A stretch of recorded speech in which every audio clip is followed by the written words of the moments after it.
going on, guys? Victor here with a brand new video, and just wow. I literally had no words to explain Max Holloway's performance last night against Calvin Kattar. It was a masterpiece, it was a Picasso. He painted a literal masterpiece with Calvin Kattar's blood all throughout the octagon, for crying out loud. That's how good Max Holloway was last night. He wasn't on another level yesterday. He was on a whole another planet, a whole another galaxy. The guy, you cannot touch him, you cannot see him. His performance was masterclass. He hit Calvin Kattar with everything, plus the kitchen sink, plus the Eiffel Tower, plus you can't even make this thing up. You can't make it up at all. Max Holloway, he hit him with everything. He hit him with so many different combinations. I'm going to dissect the performance of Max Holloway to the best of my ability right now. But the beauty behind Max Holloway is that it was pressure plus volume plus pressure plus volume throughout the whole entire fight. I don't think there was a single moment of the fight where Max Holloway let loose for 5 seconds. He would continue with combos, combinations, whether it was a 1-2, 1-2, whether it was a 2-3, a 2-4, a 3-4, 3-4, a 2-6, a 1-6, a 1-7. He had so many different combinations, and it wasn't just with his hands. He hit Calvin Kattar with calf kicks. He hit him with quad kicks. He hit him with lead elbows. He literally hit him with everything. And the combinations wouldn't stop. Like I said, Max would not take a rest. He was on Calvin Kattar from the beginning of the bell all the way to the end of the bell to the 5th round. I credit Calvin Kattar a lot for his toughness, for his durability, but that fight could have been stopped multiple times just because of all the damage he was sustaining. He was a living, breathing punching bag throughout the whole entire fight. Calvin did have a couple good moments, but Max was eating his best shots, and he wasn't even phased at all. There was one point in the fight where Max was literally bathed. He was bathed, for crying out loud. Covered from his chest to his stomach, maybe in a little bit of his back, with Calvin Kattar's blood. Calvin Kattar was open up, I believe, in the first round because he has a lot of issues with his nose over the past couple of fights. His nose has been getting broken. So obviously his nose broke between the first and the second round. And then he ended up getting a laceration right here on his head. And when you get a laceration in your head, it tends to bleed profusely just because there's not much skin that separates the skull from your scalp. So he ended up getting a cut on his scalp, which was bleeding profusely, plus the broken nose. And his whole entire face was swollen as well. But Max didn't care. He was not letting up.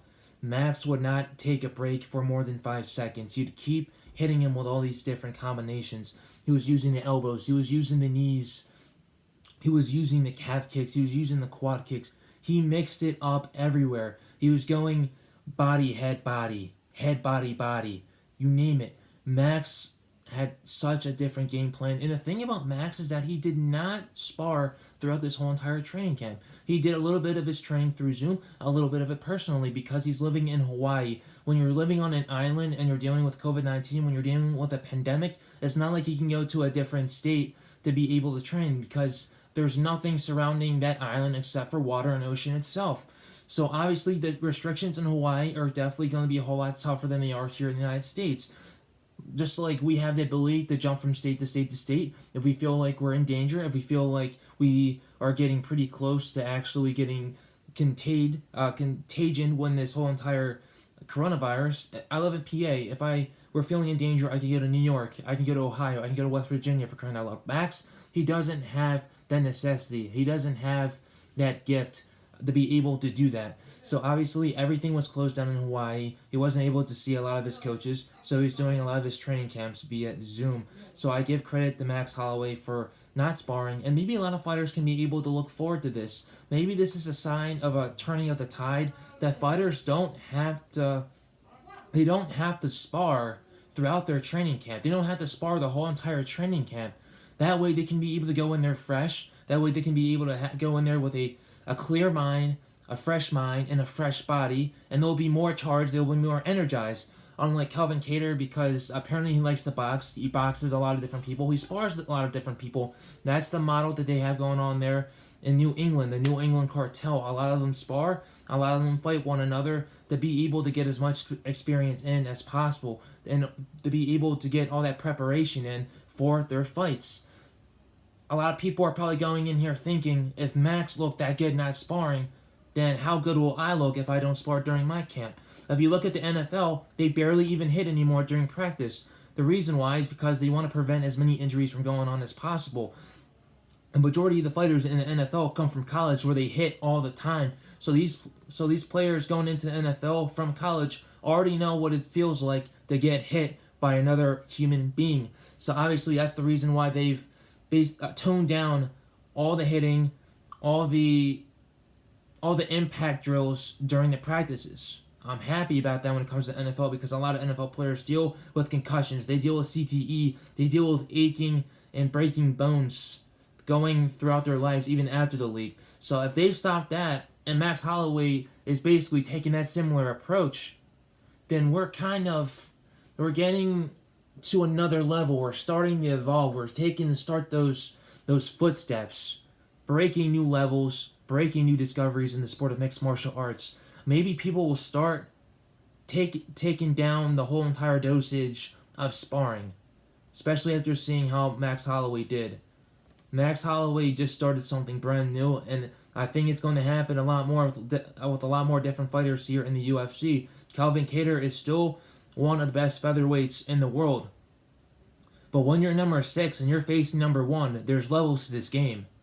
There's levels to this game by skipping the number 5 guy, the number 4, 3, 2, you name it.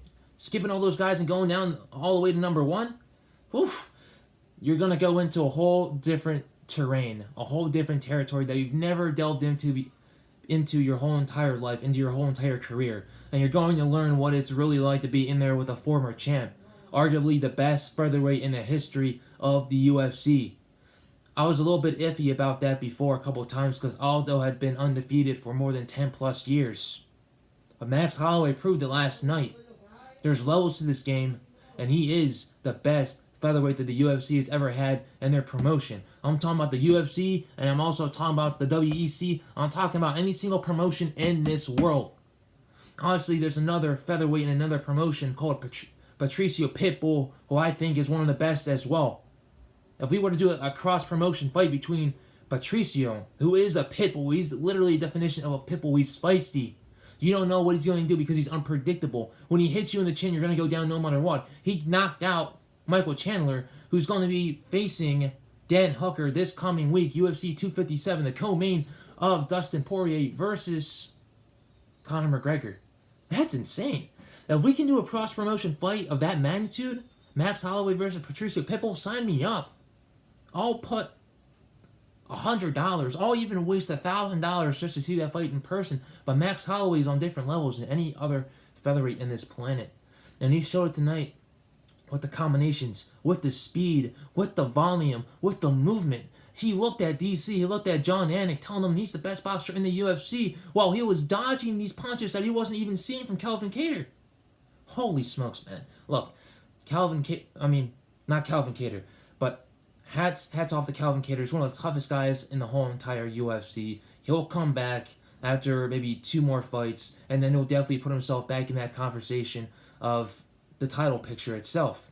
But Max has got some more business to take care of. There's a title fight that will be going down on March 27th. That title fight, Alexander Volkanovski versus Brian Ortega. And I don't even know who's going to win that fight because I believe that fight is going to be close. I'm going to talk about that fight in a separate video. But Max Holloway, will he wait that long to fight again? Or will he take another fight? I believe he's going to wait, and I believe he's going to fight for the title one last time. I believe he will most likely beat whoever wins Brian Ortega versus Alexander Volkanovski. Whoever wins that fight is going to face Max Holloway next. And if Max Holloway wins the featherweight title one last time, I believe he's going to vacate it after, and he's going to move up to the UFC lightweight division. He's already fought for an interim title against Dustin Poirier, who's one of, basically, arguably, the best lightweights in the world, and he won all 5 rounds with him. Insane. If Max moves up the lightweight, he can make a lot of noise in that lightweight division as well, but I want to talk about what's going on in the present. Max Holloway is one. He is the best featherweight in the whole world and the best featherweight in the history of all mixed martial arts. He proved it last night. He doesn't have to prove it to anyone else. He's on a different level. His game planning and his new discovery of what it's like to not spar throughout a whole entire training camp, not only for one fight, but for 2 fights, and look amazing for those 2 fights. He's come on to something brand new, and I hope it's going to be a trend that lasts for the rest of mankind, for the rest of history.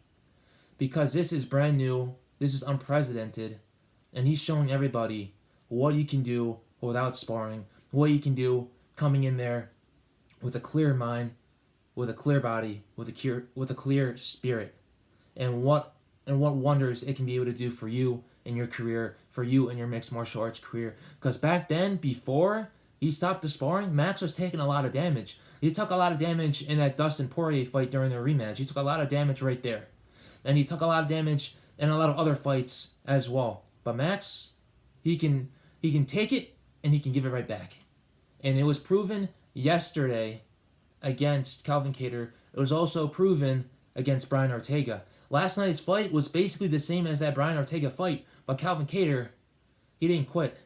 Calvin Kattar didn't have the doctor go in there and stop the fight for him. He continued to move on.